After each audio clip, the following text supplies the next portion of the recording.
Alhamdulillah semuanya baik, semuanya sehat, semuanya ceria, dan pastinya siap menerima pembelajaran hari ini. Nah, sebelum kita lanjut untuk pembelajaran hari ini, alangkah lebih baiknya kita berdoa. Semoga dengan berdoa pembelajaran hari ini dapat berjalan dengan lancar. Amin. Nah, siapa tadi yang berangkat paling awal? Angkat tangan. Mas Dava ya, silakan Mas Dava memimpin berdoa teman-temannya. Silakan Mas Dava. Nah, terima kasih kepada Mas Dava yang telah memimpin berdoa kita semua. Nah, sekarang Ibu mau tanya, adakah di antara teman kalian yang hari ini tidak berangkat sekolah? Oh, Mbak Rizka ya, ada yang tahu Mbak Rizka? Kenapa? Sedang sakit ya. Mari kita doakan semoga Mbak Rizka segera sembuh dan dapat kembali beraktivitas seperti biasanya dan dapat belajar bersama kita semua. Amin. Nah, anak-anak, siapa yang masih ingat kita kemarin belajar tentang apa? Benar sekali, kemarin kita belajar tentang permainan tradisional gobak sodor, sifat-sifat bunyi, serta gagasan pokok dan gagasan pendukung. Nah, sekarang kita akan melanjutkan pembelajaran yang kemarin ya. Sekarang kita akan belajar pada tema 1 indahnya kebersamaan, subtema 1 keberagaman budaya bangsaku, pembelajaran keempat. Hari ini kita akan belajar tentang segi banyak beraturan, segi banyak tidak beraturan, gagasan pokok, gagasan pendukung, serta persatuan dan kesatuan. Sudah siap belajar hari ini? Alhamdulillah semuanya sudah siap ya. Nah, pada pembelajaran hari ini tujuan pembelajarannya ada 6.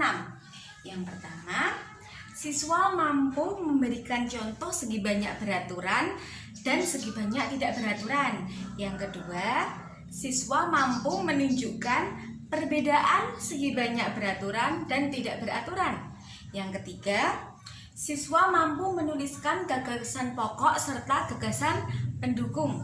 Yang keempat, siswa mampu menyusun gagasan pokok serta gagasan pendukung.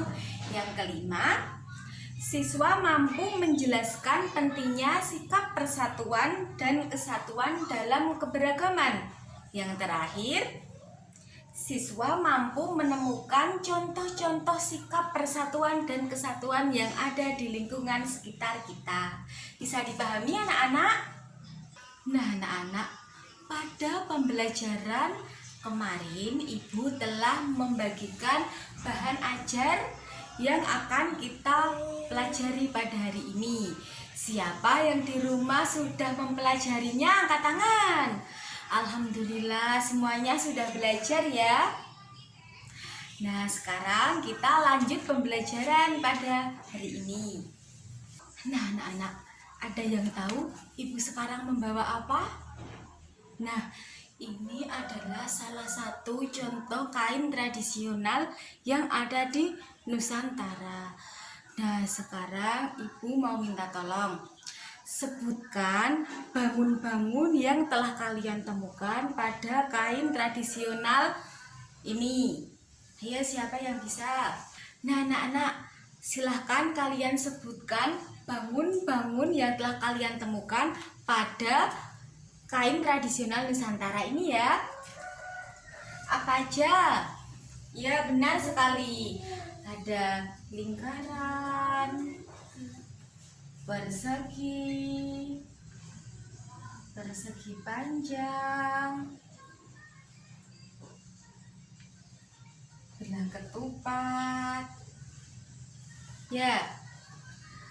Nah, anak-anak, inilah contoh-contoh bangun yang telah kalian temukan pada kain tradisional Nusantara ini. Nah, sekarang kita akan mencari mana yang termasuk segi banyak beraturan dan mana yang termasuk segi banyak tidak beraturan. Nah, bagaimana cara menemukannya? Kita akan mempelajari bersama-sama. Nah, anak-anak, kita akan mencari perbedaan segi banyak beraturan dan segi banyak tidak beraturan bersama kelompok. Karena kemarin kita telah membentuk kelompok, sekarang silakan gabung di kelompoknya masing-masing. Nah, sekarang Ibu akan membagikan nomor kepala berstruktur yang akan kalian pasang di kepala. Bisa dipahami ya? Nah, anak-anak, pada bahan ajar halaman 4 di situ terdapat langkah-langkah yang akan kita lakukan untuk mencari perbedaan antara segi banyak beraturan dan tidak beraturan. Nah, anak-anak, untuk mencari segi banyak beraturan dan tidak beraturan, di sini Ibu memiliki beberapa bangun yang akan kita cari perbedaannya. Nah, satu kelompok mendapatkan 2 bangun yang akan kita cari bersama-sama. Bisa dipahami ya? Nah, sekarang Ibu bagikan. Nah, langkah-langkah yang akan kita lakukan sesuai pada bahan ajar halaman 4. Nah, langkah pertama, ada yang tahu? Nah, benar sekali Mbak Suci. Langkah pertama adalah kita mengukur panjang sisi bangun menggunakan penggaris. Silahkan diukur. Nah, selanjutnya kita akan mencari besar sudut pada bangun ini. Nah, caranya bagaimana? Caranya kita namai sudut-sudut ini dengan huruf A, B, C, atau D. Nah, setelah kita namai, kita potong menjadi 3 bagian. Kenapa 3 bagian? Karena ini memiliki 3 sudut. Nah, setelah kita potong seperti ini, sekarang sudut-sudutnya kita tempelkan. Kita tempelkan seperti ini. Nah, jadi kesimpulannya sudut-sudut ini bagaimana anak-anak? Benar sekali, besar sudutnya tidak sama. Nah, sekarang kita mencari bangun yang kedua. Nah, sekarang kita namai dulu ya sudut-sudut ini. Setelah kita namai, kita potong seperti tadi. Nah, setelah kita potong, kita dekatkan sudut-sudutnya. Nah, kalau sudutnya seperti ini bagaimana? Ada yang tahu? Nah, silakan Mbak Suci. Benar sekali, sudutnya sama besar. Nah, anak-anak, jadi kesimpulannya bagaimana? Siapa yang bisa menyimpulkan? Angkat tangan. Ya, Mas Faiz silakan. Nah, benar sekali. Kesimpulannya Mas Faiz, jadi kesimpulannya pada bangun pertama ini disebut segi banyak tidak beraturan, dan pada bangun yang kedua disebut segi banyak beraturan. Bisa dipahami? Nah, anak-anak, karena kalian tadi telah menemukan perbedaan segi banyak beraturan dan tidak beraturan, maka kegiatan selanjutnya adalah bersama kelompok kalian, silahkan kalian menuliskan hasil diskusi kalian tadi pada bahan ajar halaman 6. Silahkan mengerjakan. Nah, anak-anak, pada bahan ajar halaman 7 dan 8 terdapat materi tentang segi banyak beraturan dan segi banyak tidak beraturan. Nah, pada materi-materi ini silahkan kalian baca dan kalian lakukan kegiatan, yaitu mencari 3 contoh benda yang ada di sekitar kita yang termasuk segi banyak beraturan dan segi banyak tidak beraturan. Bisa dipahami? Nah, anak-anak, karena kegiatan kita mencari benda-benda yang ada di sekitar kita, maka Ibu memperbolehkan kalian untuk mencari di luar kelas, yang penting dalam area sekolah kita. Nah, setelah kalian selesai mencari 3 benda, kalian kumpul lagi di kelas dan kalian mempresentasikan hasil diskusi kalian masing-masing. Bisa dipahami? Nah, sekarang silahkan mengerjakan. Nah, anak-anak, karena kalian telah kembali ke dalam kelas, artinya kalian telah selesai menemukan benda-benda yang termasuk ke dalam segi banyak beraturan dan segi banyak tidak beraturan. Nah, sekarang kelompok jeruk silahkan mempresentasikan hasil diskusi kalian di depan kelas. Silahkan anak-anak, karena semua kelompok telah mempresentasikan hasil kerja kelompok di depan kelas, maka kegiatan selanjutnya adalah secara individu kalian menggambar desain batik dari kumpulan segi banyak beraturan dan segi banyak tidak beraturan. Nah, contohnya seperti kain tradisional ini ya. Bisa dipahami? Silahkan kalian kerjakan pada kertas yang ibu berikan. Nah, anak-anak, apakah bisa dipahami tentang materi segi banyak beraturan dan segi banyak tidak beraturan? Apakah semuanya sudah paham? Alhamdulillah semuanya sudah paham ya. Nah, anak-anak, karena kalian telah memahami tentang materi segi banyak beraturan dan segi banyak tidak beraturan, maka kegiatan selanjutnya bersama kelompok kalian akan mengerjakan lembar kerja siswa. Nah, silahkan bergabung ke kelompok kalian masing-masing dan ibu akan memberikan lembar kerja yang akan kalian kerjakan. Nah, anak-anak, pada lembar kerja siswa kalian akan menemukan gagasan pokok dan gagasan pendukung dari teks Tari Kipas Pakarena. Nah, setelah kalian menemukan, kalian tulis gagasan pokok dan gagasan pendukung pada diagram yang telah disediakan. Nah, anak-anak, pada pertemuan kemarin kita telah belajar tentang materi gagasan pokok dan gagasan pendukung ya. Pasti kalian masih ingat dong bagaimana cara mencari gagasan pokok dan gagasan pendukung? Alhamdulillah semuanya masih ingat ya. Nah, sekarang silahkan kalian mengerjakan. Selamat mengerjakan. Nah, anak-anak, karena kalian telah selesai mengerjakan lembar kerja siswa, sekarang secara individu kalian mencari gagasan pokok dan gagasan pendukung yang ada dalam teks pada bahan ajar halaman 14 dengan judul Keberagaman Adat Kebudayaan di Indonesia. Nah, kalian bisa mengerjakan di buku tulis kalian masing-masing. Bisa dipahami? Nah, anak-anak, dari teks yang telah kalian baca tadi, teks yang berjudul Keberagaman Adat Kebudayaan di Indonesia, kita tahu bahwa kita hidup penuh dengan keberagaman. Di dalam keluarga, hampir setiap anggota keluarga berbeda. Di sekolah, kita memiliki teman-teman yang berbeda. Bahkan di masyarakat, kita juga memiliki tetangga yang berbeda-beda. Tahukah kalian perbedaan yang ada di keluarga, sekolah, masyarakat itu akan menjadi indah apabila dilandasi dengan persatuan dan kesatuan. Nah, sekarang kita akan mengetahui makna persatuan dan kesatuan.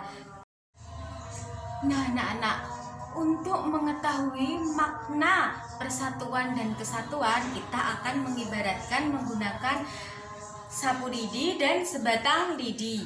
Bagaimana jika kita menyapu menggunakan sapu lidi dan kita menyapu menggunakan sebatang lidi? Ada yang tahu? Silahkan angkat tangan. Nah, Mbak Suci silahkan. Benar sekali apa yang dikatakan oleh Mbak Suci. Jika kita menyapu menggunakan sapu lidi, maka sampah-sampah yang dikumpulkan akan cepat selesai. Jika kita menyapu menggunakan batang lidi, maka hasilnya akan lama. Nah, kesimpulannya adalah lidi ini bisa kita gunakan untuk menyapu jika terdiri atas beberapa puluh atau ratus lidi yang diikat cukup erat. Dengan kita menyatukan lidi-lidi ini menjadi satu, maka akan tercipta kekuatan. Jadi persatuan dan kesatuan itu dapat diartikan kumpulan bagian-bagian yang dipersatukan. Hal itu merupakan bukti pentingnya kekompakan dalam mewujudkan persatuan. Dengan demikian, maka persatuan tidak mementingkan kepentingan diri sendiri ataupun kelompok, tetapi mementingkan kepentingan umum, kepentingan bersama. Bisa dipahami anak-anak? Apakah ada yang ingin ditanyakan?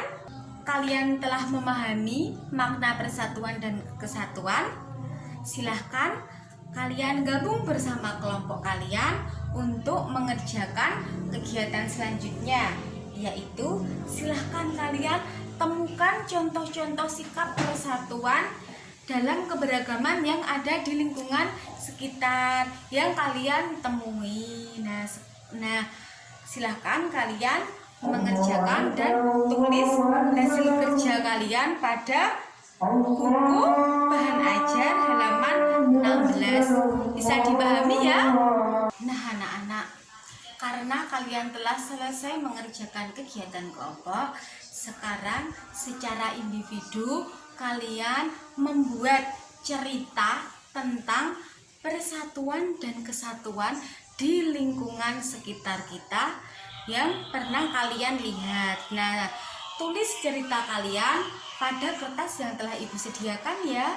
Nanti setelah selesai jangan lupa dikumpulkan. Nah anak-anak, bagaimana? Apakah ada pertanyaan tentang materi-materi yang telah kita pelajari hari ini? Semuanya bisa dipahami ya?